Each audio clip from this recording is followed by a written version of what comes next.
Hey, good morning. Oh, good afternoon. Sorry, everybody. We're using a new type of software this afternoon, so um, we're hoping that we can manage this okay. Um, we'll just let the room fill up with attendees slowly increasing. Okay. Well, thank you everyone for joining us. This is the first of Court's lecture series for 2024-2025. It's a very packed session over the next 6 months. We've got six different lectures from a variety of different researchers and projects and activities.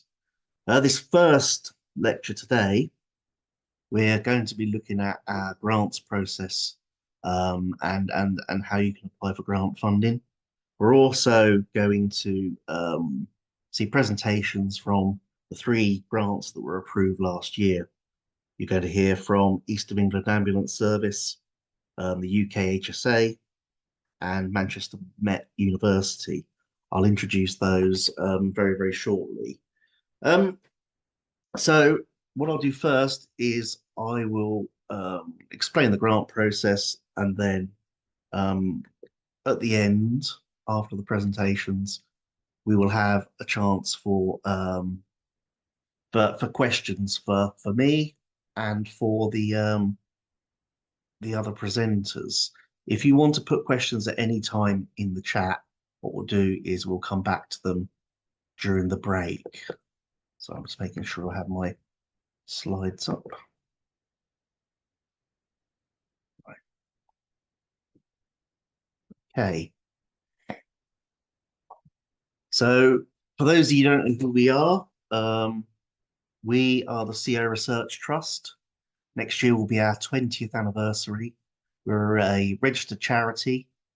Originally, we were known as the Corgi Trust, subsequently became the Gas Safety Trust, and in 2021, we rebranded as the CO Research Trust. Our principal activity is to fund research and evidence gathering into carbon monoxide exposure. Over the last 12, 13 years, we've awarded around about £4 million in grants. And um, over the coming years, as we move into our new strategy period, we hope to start to make a similar amount of awards over the next decade. For those of you who are joining us and would like to apply from overseas, principally we give grants to organisations and institutions in the UK, but we will consider grants from overseas applicants where there is a UK-based institution included as part of the bid to act as the lead institution for the purposes of working with us. So this is the timeline for our grants process this year. We're running a bit later, and that is after feedback that in previous years we've run over the summer and it's made it difficult for some applicants to get approval for budgets and things from their finance department. So we've shifted it forward 3 months. We began our grants process and opened our call about 2 weeks ago now on the 25th of September. And we're open now for discussion about grant applications through to the 4th of December. Following that, after Christmas, we will shortlist applications, and we'll write back to those shortlisted applicants, inviting them to take part in the presentation day. That will take place the week commencing the 3rd of February. The date there is to be confirmed. And then following that, the board will take a further decision on what they recommend. Sorry, the grants committee would take a further decision on which applications to recommend to the board, and will announce which grants we are funding in March, April 2025. I thought it'd be useful to quickly run through our current strategy. These are the priorities that we've had over the last 4 years into this final 5th year. We're currently putting together a new strategy, which we'll be publishing in April 2025. So these here are the 7 main areas of interest that we've funded over the last 4 years and we continue to be interested in. If we take the first 3, these are very much around the, I guess, the science and the medical side of CO poisoning. We're looking for improved biomarkers for identifying CO poisoning in the healthcare setting. The use of carboxyhemoglobin, as people know, is somewhat limited, and there are all sorts of issues. So over the last few years, we've funded projects looking at all sorts of different blood biomarkers, looking at CO at a cellular level, looking at the use of pupillometry as a potential way of proving or identifying that CO exposure has taken place. The second is around understanding the mechanics of CO poisoning. There are a number of different projects that we are supporting. One, which you'll hear from shortly from Dr. Liam Ridge, around carbon monoxide at a cellular level. And we've been looking at it in terms of the neurological aspects, as well as the cardiovascular issues that may arise from carbon monoxide exposure. That links through really to understanding comorbidities in vulnerable groups. It's generally accepted and well understood that pregnant women and young children, as well as older people and people with other underlying conditions, may be susceptible to carbon monoxide exposure. And we've funded work in this area, looking at older people. We've worked with the UK HSA, which again, you will hear a presentation shortly from the UK HSA, from Sophia. And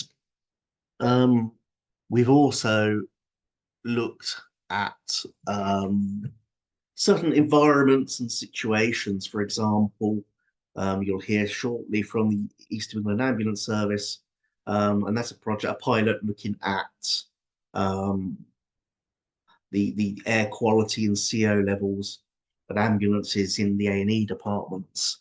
With the increasing pressures on the NHS, we're seeing ambulances spending quite a lot of time waiting outside hospitals, waiting to be able to take their patients into the hospital. And that's been identified as a potential problem, and we're looking at that. Prevalence is a really, really, really important aspect of our work. When you want to influence or talk to policymakers, one of the first things they'll ask is how many people does it affect and potentially what does it cost?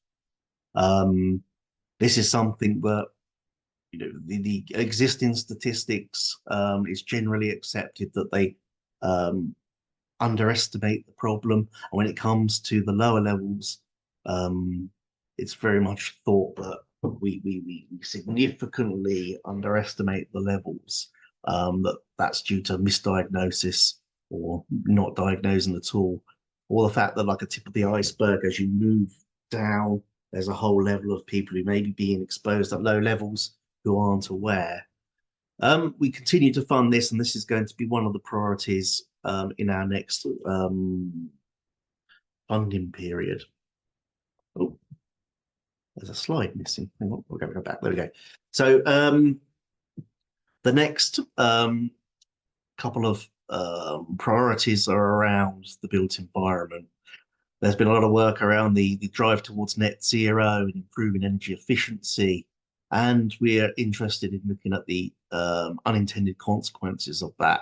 And post-Grenfell, with the changes to the building regulations and the improved sort of fire safety regulations, we want to understand what the impact that will have on CO safety.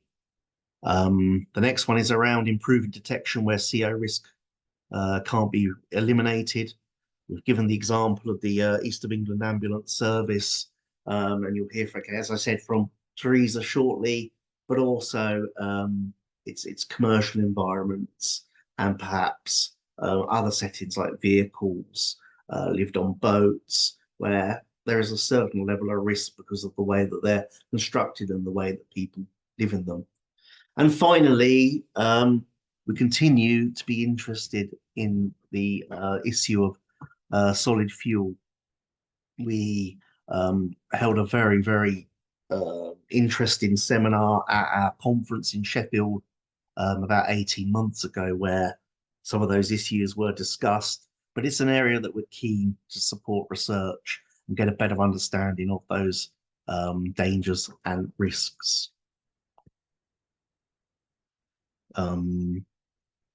Just before I sum up, CORT has identified an issue around housing policy, that a lot of housing policy focuses in on the health, the affordability and sustainability of homes, but quite often the health concerns are overlooked. With with the with there being an estimate of 99,000 deaths annually across Europe from indoor air pollution, this is a big deal, and we've identified this as the housing trilemma, and this is something that has been a theme through our work over the last 4 years.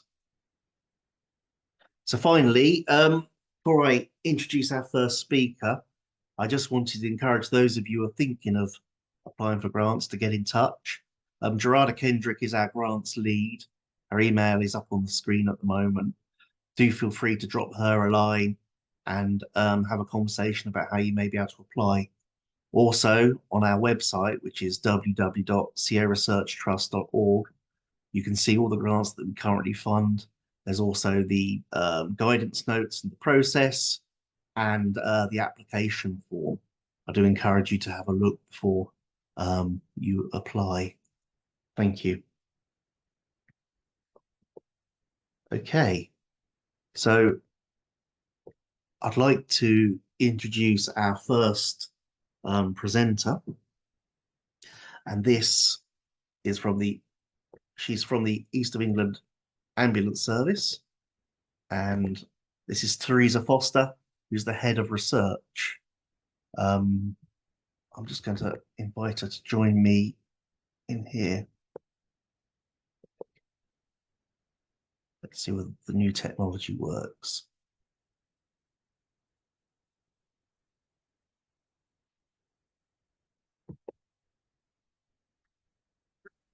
There we go. Hi, Theresa. Hello. Thankfully that worked okay. Brilliant. Okay, well, thank you for joining us, Theresa. The floor is yours. Wonderful. Well, good afternoon, everybody. As Adrian said, I'm Theresa Foster, Head of Research at East of England Ambulance Service. I'm going to talk to you briefly about our MAPA pilot study and a little bit about how we found the application process for the CORT funding. So a bit of background here. East has been interested in carbon monoxide for almost a decade now, and we worked with Gas Safety Trust funding to explore ambient air carbon monoxide in patient homes and at scenes. Almost I think it was almost 9 years ago. But what we inadvertently found in that research study was that our ambulance staff, our clinicians, were being exposed to carbon monoxide, apparently from vehicle exhaust fumes during their working day. And we'd intended to follow up that work by applying for further monies to explore that further. And then COVID-19 halted that intention. And we had to postpone until just recently. So the other thing that happened due to the COVID-19 pandemic was that it also led to massively increased handover delays from ambulances to emergency departments. And in order for a lot of the medical equipment on board the ambulances to keep being used, it means that ambulances are often kept idling for many hours in some cases. And whilst that started during the COVID-19 pandemic, what we found was that that problem of long handover delays has remained a constant problem ever since, a year-round problem, and not just one that affects ambulance trusts during the winter. And then, so what happened over the last 18 months? We became aware here in research that some staff were expressing concerns that they were experiencing symptoms such as headaches and fatigue during their shifts, and the trust union reps actually raised this as a problem. And since we've finally, after sort of 4 years, have caught up with a tsunami of research activity that was held up by the COVID-19 pandemic, that information and our previous interest in carbon monoxide prompted us to revisit our idea to measure the incidence and impact of vehicle emissions on our staff. And hence we started to design what has become the MAPA pilot study. So about this time last year, we put together our bid and applied for court funding for the MAPA study. The committee gave us really helpful feedback about that application, and on the basis of that, we worked with the committee feedback and decided to develop a pilot study in the first instance, so a much smaller piece, which will happen over a 6-month period. And what we're planning to do in MAPA Pilot is look at different methods of capturing carbon monoxide and other particulate levels in 3 different scenarios. So firstly, we want to look at the air quality in one ambulance bay area and capture the number of vehicles that are waiting outside that ED. Secondly, we want to look at the air quality inside a small number of ambulances that are being used for normal shifts by 6 members of staff who will be involved for approximately 60 of their shifts. And finally, we want to look at the carbon monoxide levels in ambulance staff waiting at one ambulance bay area. So we're going to be using a RAD57 pulse co-oximetry device to measure the CO levels in staff who volunteer and consent to take part in that activity. Our study, any work in the NHS has to receive Health Research Authority approval to proceed. So we put in that application a couple of months ago, and just in the last 2 weeks, we received HRA and ethics approval to start the MAPA pilot study. So we are in setup at this point in time. So it's very exciting. We're working with Adam Brooks Hospital and frontline clinicians at Adam Brooks Ambulance Station to get this study set up.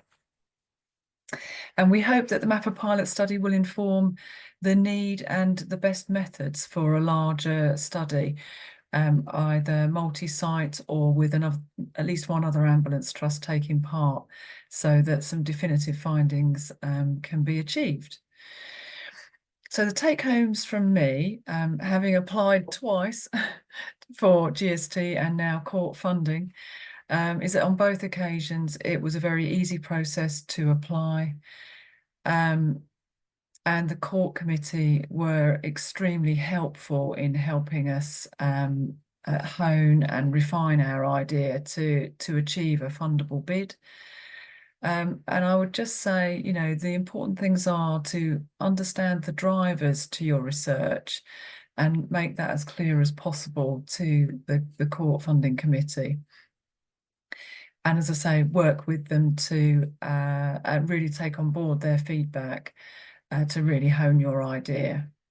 And that's it from me. I'm very happy to take questions at the end of the presentation. Thank you very much for listening.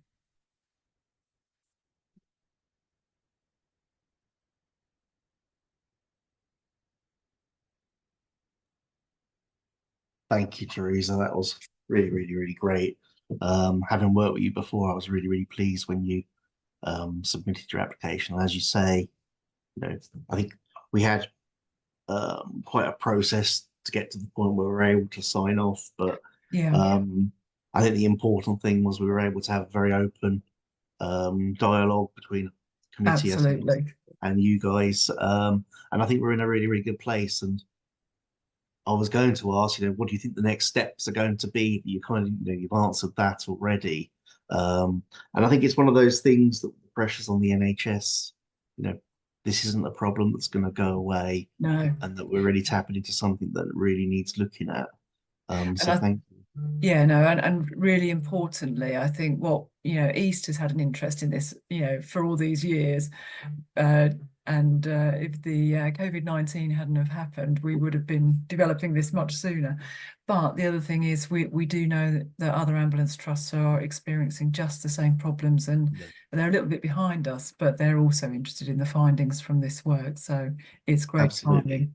Yeah, yeah. I mean, over many years, we've worked with the London Ambulance Service, and Mm. yeah, they've expressed a lot of the same problems, and they're seeing a lot of the things that you guys are seeing. So it's good that we're making a start here. So thank you. My pleasure. Thanks. Quite sure how I do this. Sorry. Thank you. There we go. Okay. So next, I'd like to invite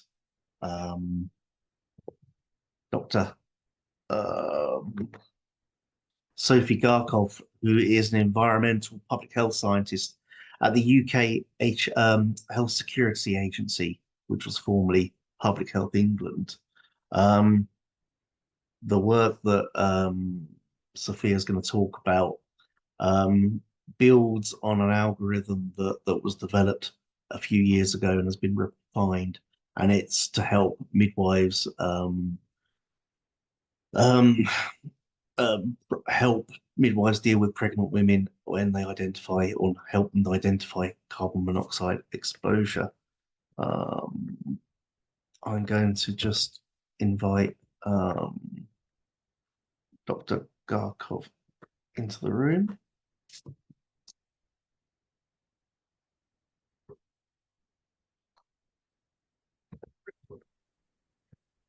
Hi, Sophia. Can you hear me okay? Thanks for joining us.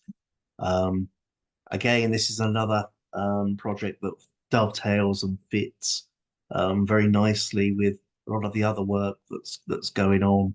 I'm not sure how much of it you're going to talk about, but there's a project that is being funded by the UK's gas distribution networks, looking at the e-learning for health package, and there's also work going on that's looking at the behaviours and insights, as well as trying to get a sense of the prevalence of CO out there in the community. And I think this is a very, very important tool in that work. So without any further ado, I'll hand over to you. Thank you. Great. I'm just going to share my screen as I do have some slides here, so follow along. Can you confirm you can see that, Adrian? Yeah, I can see that. Thank you. Okay, great. So good afternoon, everyone. As Adrian said, I'm Sophia. I'm an environmental public health scientist at the UK Health Security Agency. And my predecessor applied in the last grant call to fund a project focusing on improving carbon monoxide guidance that's used by midwives and maternity staff. So over the next slides, I'm going to take you through the background on this topic, the guidance itself, and the key changes that we've made, and how this guidance is going to be tested. So carbon monoxide exposure poses a particular threat during pregnancy, as it can cross over the placental barrier, where the levels can build up since it's difficult for the fetus to eliminate CO from its system on its own. And research shows that chronic low and mid-level exposure, as well as the well-known moderate to severe acute poisoning, are related to a host of adverse fetal health outcomes we can see here, such as impaired cardiac development, congenital malformations, neurological problems, in addition to the health risks for the mother. So in the worst case scenarios, exposure can lead to maternal and neonatal death. CO exposure during pregnancy can commonly occur from smoking or exposure to secondhand smoke, but environmental sources such as faulty boilers, blocked chimneys, or exhaust pipes in vehicles are key and sometimes unidentified sources of CO exposure in daily life for pregnant women. And importantly, these environmental sources can impact pregnant women who don't smoke, as well as those who do smoke. So they can have that kind of extra environmental exposure in addition to that from smoking. It's particularly difficult to identify CO poisoning during pregnancy, since the typical elimination half-life post-exposure is around 2 hours among this group, meaning that detectable levels reduce fairly rapidly. And also the symptoms of CO exposure are similar to those in early pregnancy. So things like nausea and dizziness are common for both. And there's also a lack of clarity on the appropriate advice and steps that should be taken when environmental CO exposure is suspected among this group. So this puts midwives and maternity staff at a critical interface, where if they're given the right information and training, they should be able to identify the pregnant women that are at risk of CO exposure and take the appropriate action to protect them. So all women should take a CO test at their routine antenatal booking appointment to identify and treat smoking. So that's the picture on the slide there of the device that you just breathe into, and it gives the reading of the parts per million. And this provides an opportunity to not only identify women who may be smokers, but also unexplained sources of CO and provide support for that as well. So this leads us to the task of developing the guidance, which my colleagues have been working on, that can then empower midwives and maternity staff to be able to understand the risks of CO, how to identify it, and what advice and actions we can take. So in 2014, Public Health England, which is now the UK HSA, published guidance for midwives to help diagnose CO poisoning from smoking and environmental sources, specifically for pregnant women, to offer them advice in the event of exposure. And the current project team with staff from UK HSA, as well as NHS England, Department for Health and Social Care and Improving Performance in Practice, are aiming to update this guidance from 9 years ago with the latest evidence, and then encourage wider usage to meet the current needs of midwives and maternity staff. So the main changes that have been made in the algorithm from that 2014 version are lowering the threshold of concern from 5 parts per million to 4 parts per million. And this is based on the latest evidence. And also for readings of 10 parts per million or higher, both smoking and environmental sources are considered, and actions are then taken to protect the mother and baby. So importantly, what's new in this guidance is that environmental exposure is discussed even with mothers who are smokers, as they may be experiencing multiple sources of carbon monoxide. For example, we might consider a high likelihood of environmental CO exposure if the mother says, for example, that her last smoke was over 4 hours ago, since we would expect that those CO levels would have dropped to below 10 parts per million after this time if the only exposure was from smoking. And overall, we've added questions and improved their clarity to be able to accurately identify sources and give advice. And finally, if environmental CO is suspected in the guidance, midwives and maternity staff are instructed to advise the mother to call the gas emergency service line, turn off appliances, open windows until all of those potential appliances have been checked. And if she's symptomatic, the mother alongside others in the household are advised to go directly to A&E. So based on this background and algorithm, we at UKHSA, along with colleagues at Improving Performance in Practice, known as IPIP, we're aiming to pilot this new guidance in 4 maternity units across England. So these units have heterogeneity in how they may approach environmental CO in pregnancy. And we will then also gain insights from midwives, maternity staff, and pregnant mothers on the acceptability of using this guidance, and if there's important take-home messages from that we can incorporate to improve the final version of the guidance. So this will involve first training the staff on how to use the guidance accurately, testing the guidance with questionnaires for the staff before and after implementation. And then finally, gathering further information through interviews, focus groups with midwives, maternity staff, and pregnant women. So this is just a brief overview of the team directly producing this work to give you a flavor of how CO work can be cross-disciplinary. So myself and Sani are environmental public health scientists at the UKHSA. Hilary and Rachel have a background in midwifery and health service improvement at IPIP.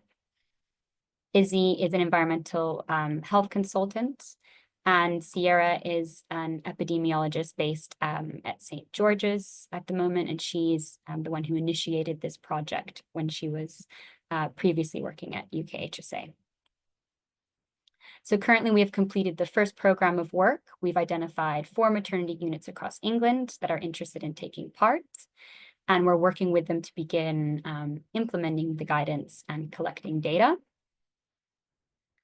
We're currently establishing what data will be collected by their staff and when. For example, we'll get the number of pregnant mothers who did have those raised CO levels, whether that be at above 4 parts per million or above 10 parts per million. So we'll have that grouped data by maternity unit. And we're also working with them to decide how their staff will be trained on the guidance. So our colleague Rachel developed a training that can be delivered online or in person. And then shortly, we hope within the next month or so, all participating maternity services, after receiving the training, will begin piloting the guidance. So we expect that since approximately 80 maternity staff across the 4 services will introduce the new guidance into the routine antenatal assessment. So particularly that first booking appointment, everyone should be taking that CO monitor test to identify if there are any potential CO sources in their life. And then that will continue across the next months after that. We estimate that the guidance should be used around 1,200 times before it's evaluated. And as I mentioned before, the evaluation will involve those questionnaires, focus groups, and interviews with maternity staff and pregnant women. So we have both quantitative and qualitative elements that we can gain feedback to incorporate into the final guidance. So in conclusion, we expect that the output of this project will be the final published guidance that can be used widely across the country, a report to our funders, CORT, a peer-reviewed paper, as well as the training created on CO that can be used for the e-learning for health modules. And also, we hope to be able to use the data to inform ICD-11 on how to code CO exposure in pregnancy. So that concludes my presentation. Thanks so much for listening.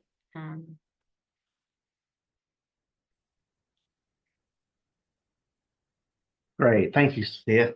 That was a really, really interesting presentation, and I think that it's well overdue, the algorithm being reviewed, and it's really great that this is an applied piece of work, which hopefully will have a really positive application and outcome in the long term. If it's okay, in the name of time, we'll take questions at the end. But thank you very, very much. I know that you were asked to at relatively short notice because Simon couldn't make it, but we're very grateful and pleased to have you here. So thank you, and we'll Thanks, see you very, Adrian. very shortly. Cheers. Okay. Our third and final speaker is Dr. Liam Ridge, who is at Manchester Metropolitan University. Liam's interests are in the effects of CO at a cellular and molecular level, and he has a particular interest in the cardiovascular systems.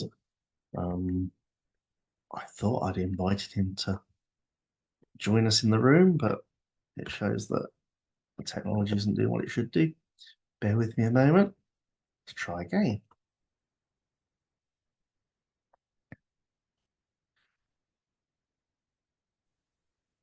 Liam was previously at Sheffield Hallam University and works closely with the Sheffield Hallam CO research team there. He's a supervisor of one of the PhDs and was on the original bid for the large project that we're supporting there. So welcome, Liam. Thanks for taking time out of your day to join us. I guess over to you. The floor is yours. Thank you. Thanks very much, Adrian. Thank you for inviting me to talk. I think this is a wonderful initiative, and I hope people out there listening are encouraged to apply to call for funding because they offer some really great opportunities to initiate research in this area. I will just start sharing my slides. If I could just get a heads up that you're able to see that, that would be wonderful.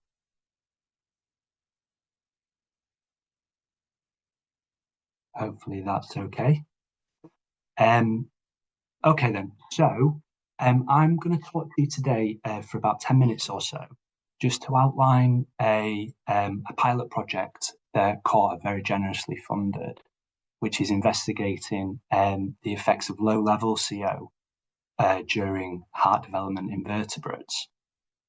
Now, I've got a few slides which kind of explain the rationale for the project, but essentially it's a very novel and emerging field, and it's particularly pressing at this moment in time, as both Adrian and Sophia introduced.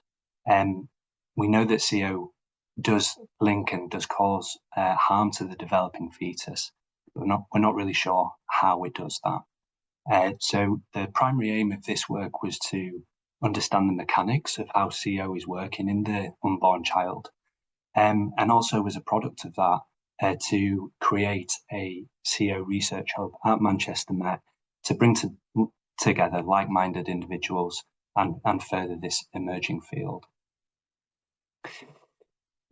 So just a little bit of context to explain what we're interested in and the angle at which we're approaching this problem. So my group is particularly interested in heart development. Heart development is a highly complex and tightly regulated process which generates a four-chambered 3D heart, which we're hopefully all familiar with, from a very small number of what we call precursor cells. And the cartoon here just briefly illustrates the different stages that the heart undertakes during its developmental program. And without getting into the weeds of this, I hope you can appreciate that it is a very complicated step-by-step process. It requires particular cells to behave in very defined ways. For example, they need to move at appropriate time points. They need to become specialized at certain moments in time. And if any of these cell behaviors listed below are disrupted during heart development, then that can have a catastrophic effect on the structure of the heart and therefore normal physiology of the child. Essentially, we're interested in how these precursor cells come together in space and in time in order to form the normal functional heart organ. So from a perspective of congenital heart disease, it's important to understand how these cells integrate their normal behaviours so that we can understand how these are disrupted in the manifestation of congenital heart abnormalities.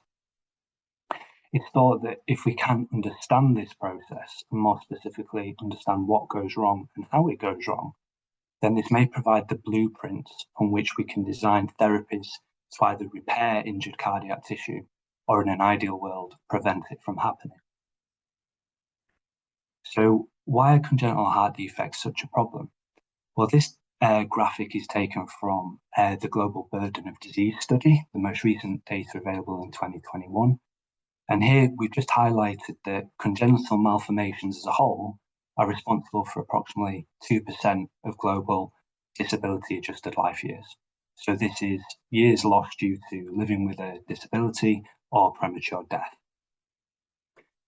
These are global figures, but percentages are elevated in regions of the world where there is a low socio-demographic index. Specifically in relation to heart defects, evidence from the literature is identifying that there's an increasing prevalence. So anywhere between 8 and 10 per 1,000 live births are affected by a congenital heart defect. Increasingly, they are being linked from epidemiology data to maternal exposure to environmental pollutants. And there are a number of studies which are identifying CO exposure as a causative agent. So this project is particularly keen to delineate how CO affects the heart in the unborn child.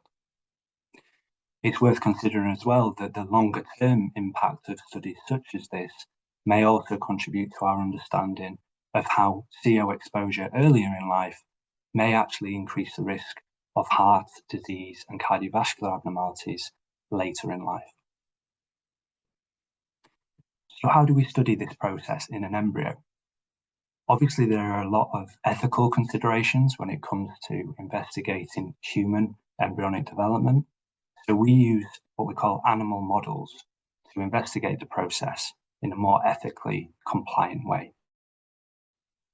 The cartoon in the top left here illustrates the anatomic similarity between a chicken heart on the left-hand side and the human heart on the right.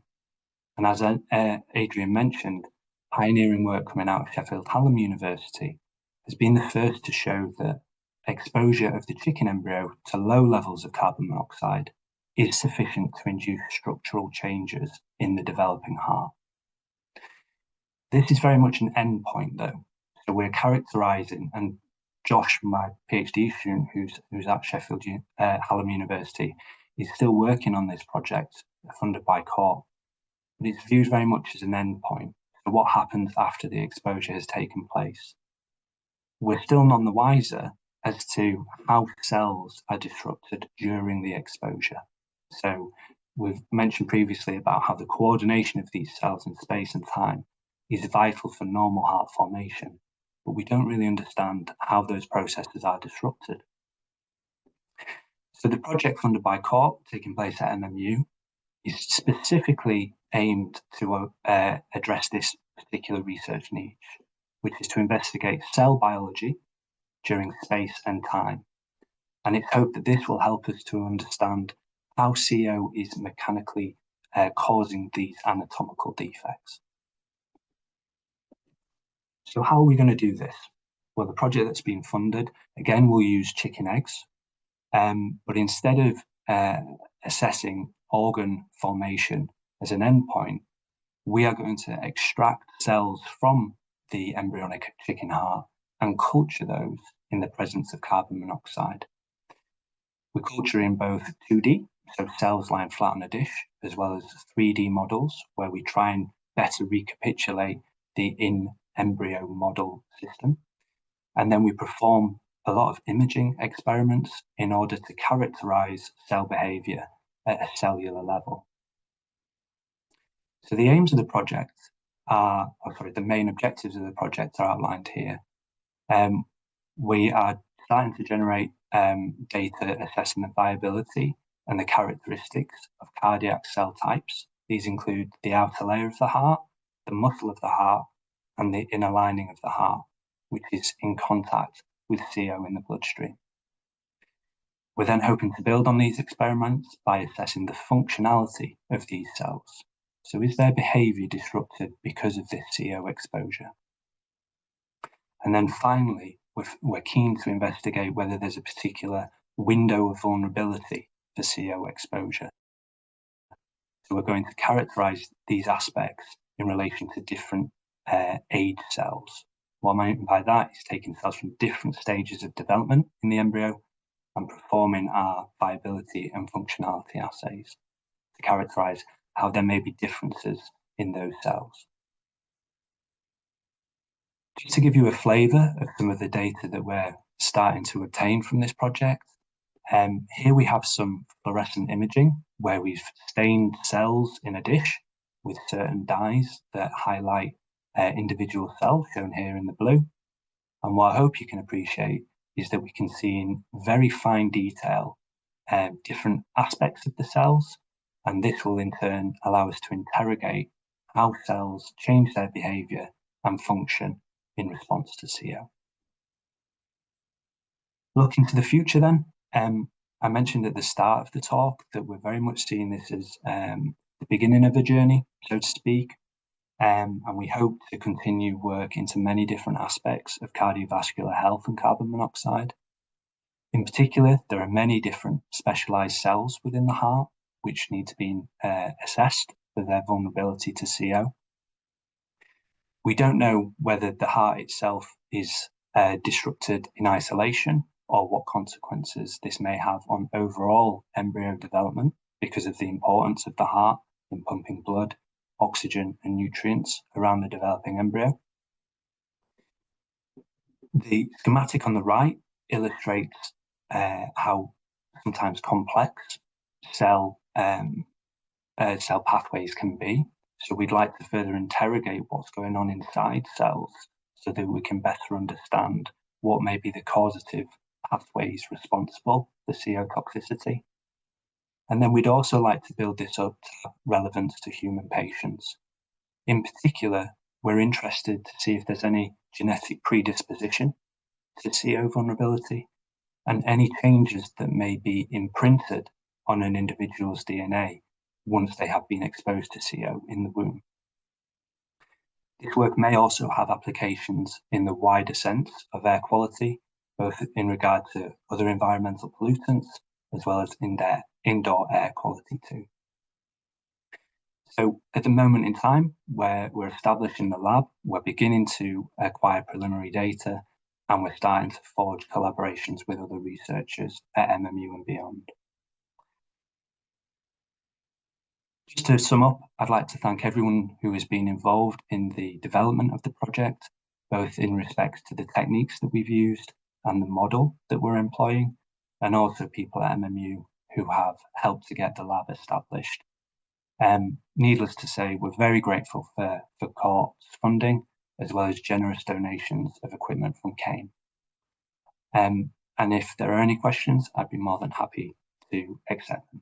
Thank you very much for listening.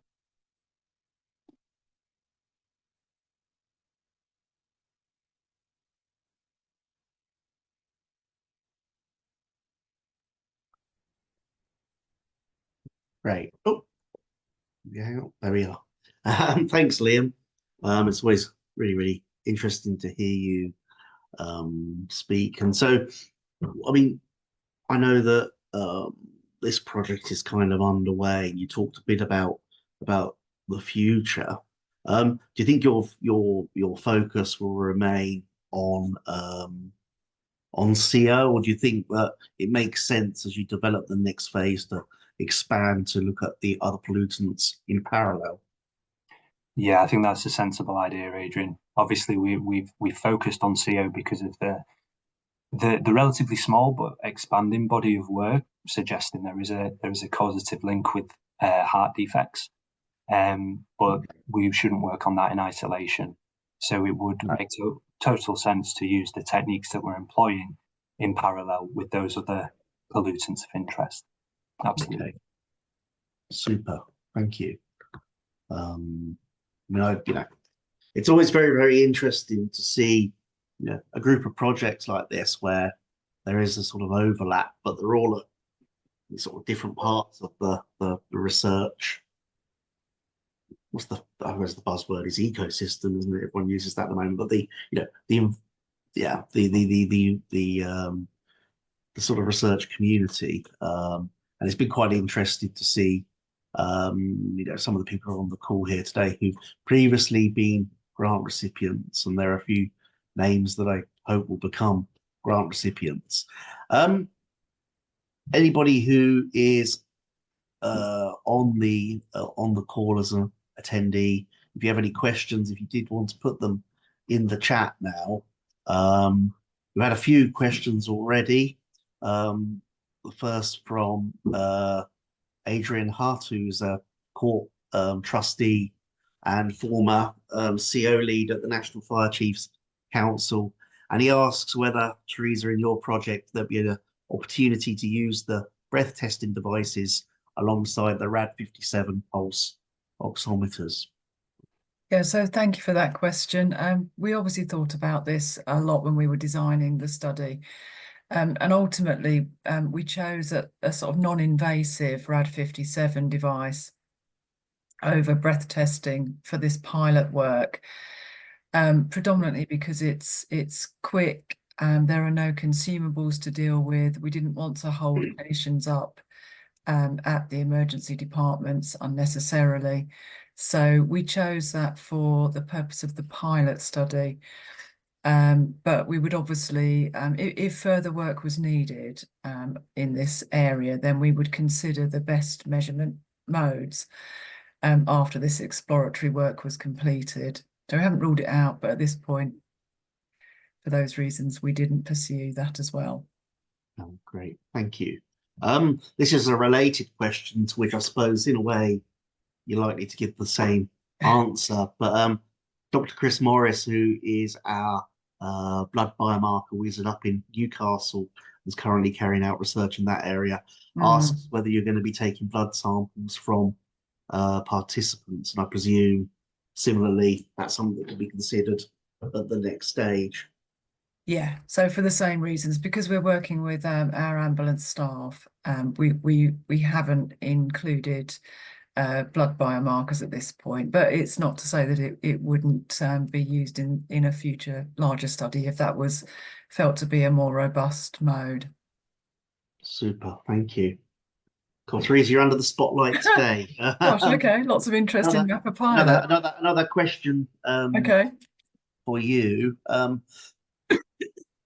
For the handheld devices to measure air pollution inside ambulances, do you mind sharing which devices you're using and whether you've identified any challenges for the in-vehicle measurements? Thank you. That's Emily Christopher. Okay, I might just have to very quickly go to my open a Word document for that. I think off memory it's Draeger, because we're working with there's 3 partners that are assisting with this, the delivery of this study.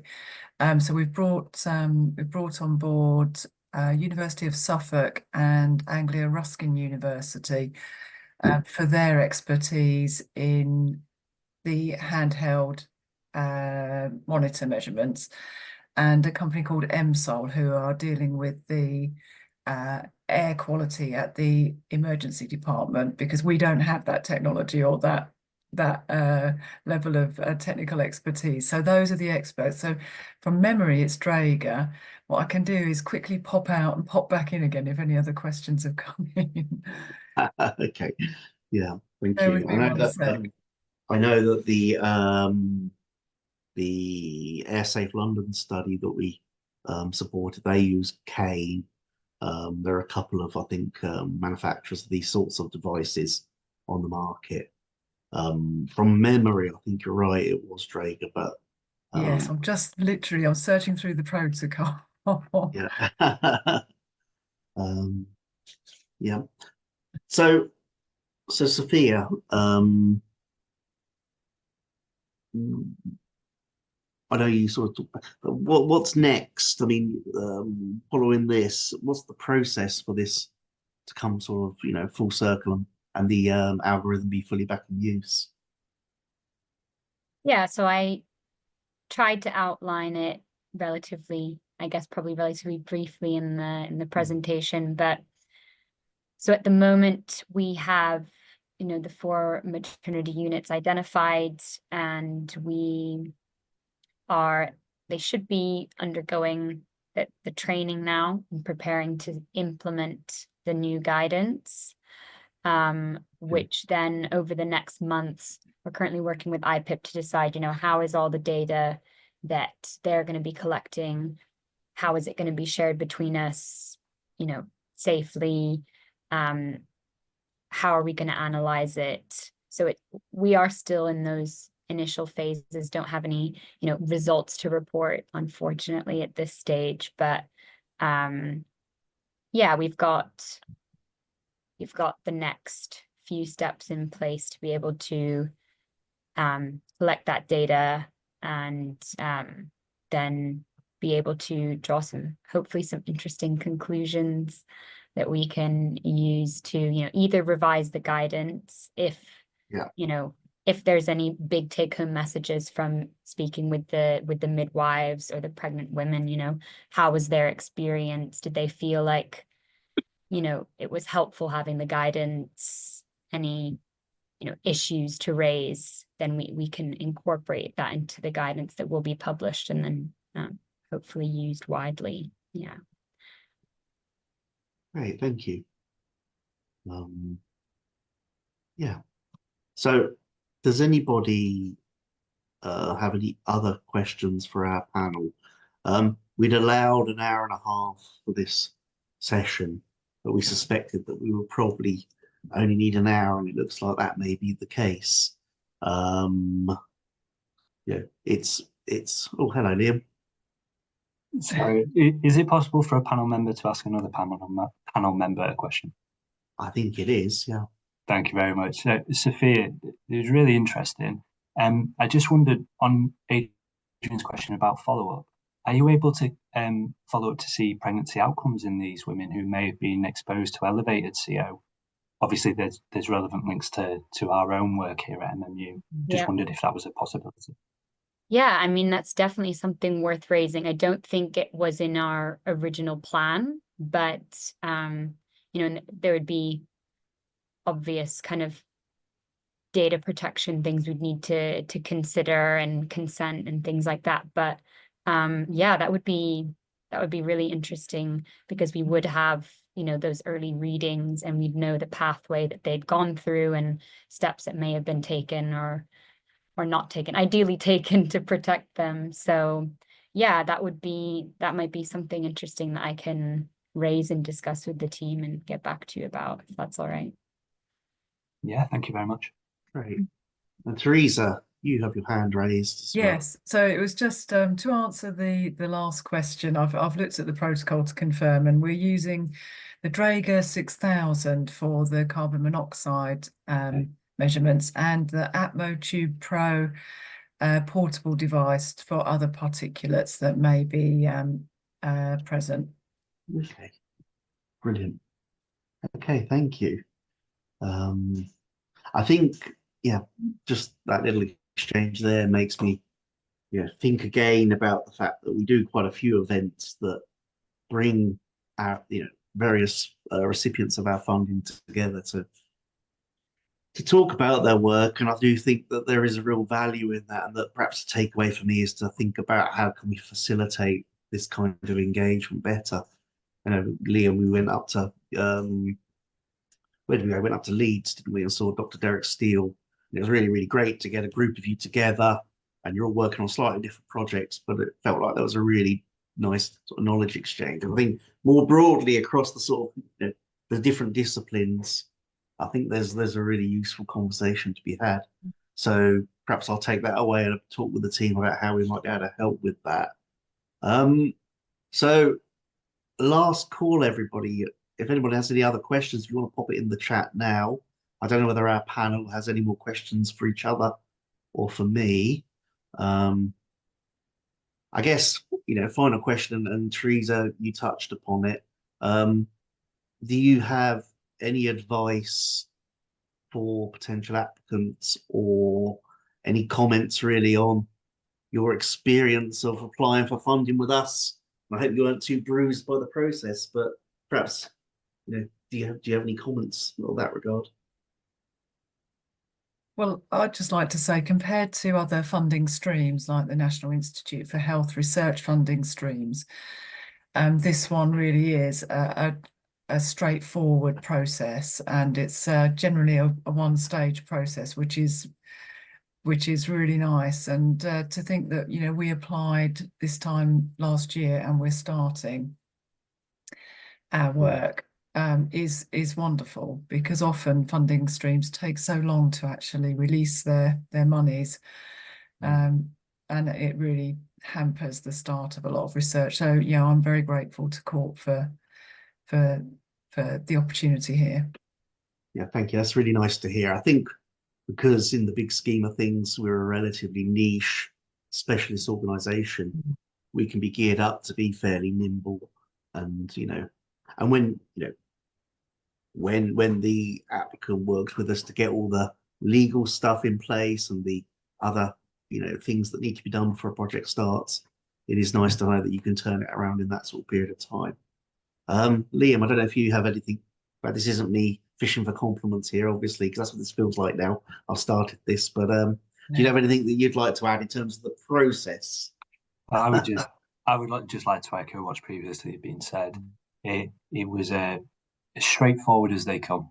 I think it's important to stress, and also I'd encourage anyone who is even remotely thinking about submitting an application to engage in that dialogue with yourself, Adrian, and the wider team, because those discussions were extremely helpful for me to help shape the project that we put forward, and also increase your likelihood of making sure you generate impact from the study. And the wider this network can grow, and the more people who are actively researching in CO, I think it's only going to serve us in good stead moving forward and trying to enact change that we all want.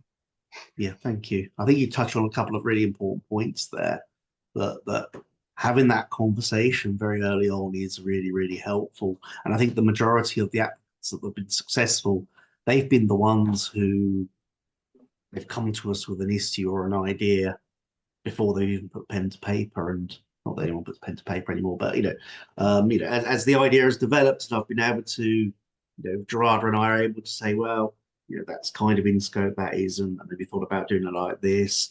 And our board of trustees, who actually decide who we fund, are very, very open to having, without prejudice conversations, because we have a board of trustees that have a great range of experience. And you touched upon impact as well, and I think that's kind of critical, that we don't want to be funding research that you find out something interesting, but then it sits on the shelf and has no application or no outcome. And I know that's very, very important for academic institutions, but from our perspective, we have a relatively limited pot of funding, a modest pot of funding, and we want to make sure that impact is there. And finally, around the idea of the network, I feel like certainly amongst the researchers, the CO community is very closely knit, and it's a very open group. But having worked with other groups, there can be a slight reticence or a slight secretiveness about some of the work that's going on. But I don't really feel that in this area, that people are very open to, working together and sharing ideas. And there's a sense that there's enough work to go around. There's so many unanswered questions. And so one of our colleagues, Josh, up at Sheffield Hallam University, is managing the CO Research Network, which I've talked about previously. And I know that, Liam, you're a member of. And I think anyone thinking of applying, it's worth engaging with a network there as well, because as you develop your project, there's a resource there to identify perhaps expertise or knowledge that you may not have. So I'd encourage anyone to have a look at their website and perhaps contact Josh and see how you can become a member. So thank you. Now, Sophia, I know that you weren't part of the process of application, so I'm not going to put you on the spot and ask you to answer the question. Sierra But did mention that, you know, it was same as Theresa and Liam have said, it's a very smooth process, very supportive. Court was very supportive and helpful along the way. And yeah, exactly as you said, ask questions, you know, create a dialogue, because that's how you can move it forward. So that's not my personal feedback, but from my former colleague. Well, thank you. That's very good to hear.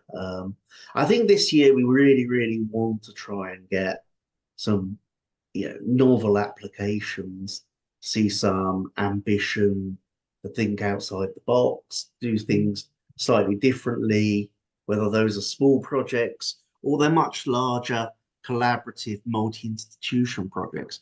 We're very open to these things, but, you know, as much as possible, we've got to see that they have an application and an impact, and that they're going to actually move things on and help us reduce risk and protect people, and also just increase our understanding of how carbon monoxide affects the body. You know, we're obviously wanting to prevent fatalities, but increasingly we're concerned about those low-level exposures and what that might mean in the long term.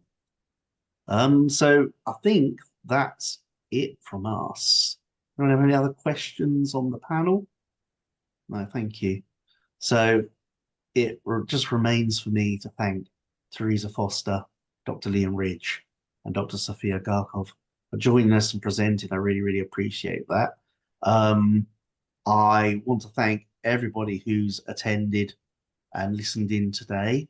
And finally, if I can get my screen to share, which may be optimistic. Right, here we go. I'm just going to pop up on the screen our contact details. If anybody's listened to the presentations and my presentation at the beginning, and you're interested in thinking of applying for grant funding, my colleague Gerarda Kendrick is our lead on the grants process, and she's, you know, been on the court team since 2013 as well, so she knows this stuff inside out and probably better than I do. Her email address is there, so please do give her a shout. I'm sure she'll be happy to have a look and a chat with you. And do take a look at our website, which is the coresearchtrust.org. So thanks to everybody. Have a great afternoon and get home safely. Thank you. Bye.